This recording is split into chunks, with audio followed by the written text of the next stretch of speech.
পাহাড়ি ছড়া পার হতে 10 ফুটের বেশি উপর থেকে লাফ দিতে হচ্ছে চা বাগানের শিক্ষার্থীদের। এভাবে ঝুঁকি নিয়ে স্কুলে যেতে হয় তাদের। এতে কখনো আঘাত লাগে, কখনো নষ্ট হয় কাপড়। অথচ ছড়ার উপর 5 বছর ধরে চলছে ব্রিজের নির্মাণ কাজ। এখন তো আমরা সামনে একটা রাস্তা আছে, এখান দিয়ে যাই, বা এই যে দেখেন না অনেক অবস্থা খারাপ, লাফা এই উপর থেকে লাফ দিয়ে আমরা আসছি এখানে। হবিগঞ্জের মাধবপুর উপজেলার সুরমা ও তেলিয়াপাড়া চা বাগানের কয়েকটি বস্তিসহ আশপাশের বেশ কিছু গ্রামবাসীর প্রধান রাস্তা এটি। ব্রিজে ওঠার রাস্তা না থাকায় সীমাহীন দুর্ভোগে এলাকার কয়েক হাজার মানুষ।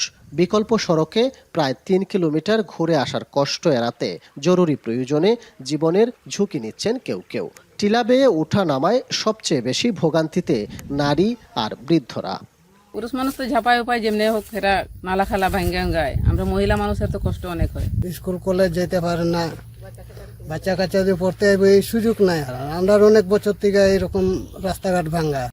2020 সালের মাঝামাঝিতে তেলিয়াপাড়া শাহপুর সড়কে 45 মিটার দীর্ঘ ব্রিজের নির্মাণ কাজ শুরু করে স্থানীয় সরকার প্রকৌশল বিভাগ। প্রায় 3 কোটি টাকা ব্যয়ে কাজের দায়িত্ব পায় মেসার্স হাসান এন্টারপ্রাইজ। এলজিইডির নথি অনুযায়ী 2022 সালের নভেম্বরে কাজ শেষ হওয়ার কথা, কিন্তু 5 বছরেও শেষ না হওয়ায় ক্ষুব্ধ স্থানীয়রা। আমরা তো কষ্ট হয়ে যাওয়ান লাগতো, তার এটা বানাই লাভ হইল না। 7-8টা গ্রাম আছে এখানে, প্রায় 15,000-20,000 লোকের বসবাস। সরকারের প্রায় 3 কোটি টাকার বাজেট এটা, তারপরে তার কোন কাজের গতি নাই। যদি ব্রিজটা হয়ে যেত সবাই আমরা আওয়াটা যাওয়ার সময় করতে পারতাম। আমরা এখানে আমরা অনেক কষ্ট হইতেছে এখানে। আমরা চাই কি সরকার আমাদের জন্য একটা ভালো সড়ক পথ কইরা দেখ, যাতে আমরা যাতায়াতের জন্য একটু সুযোগ সুবিধা হয়।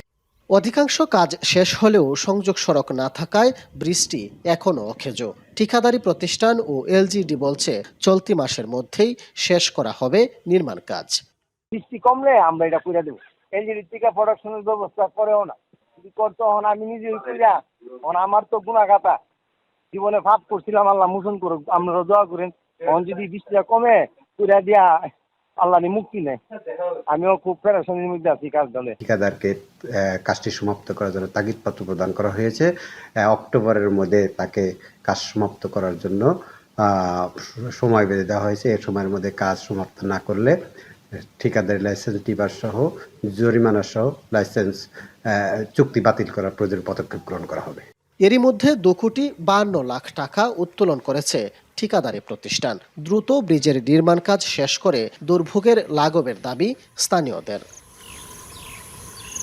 কাজল সরকার, এখন হবিগঞ্জ।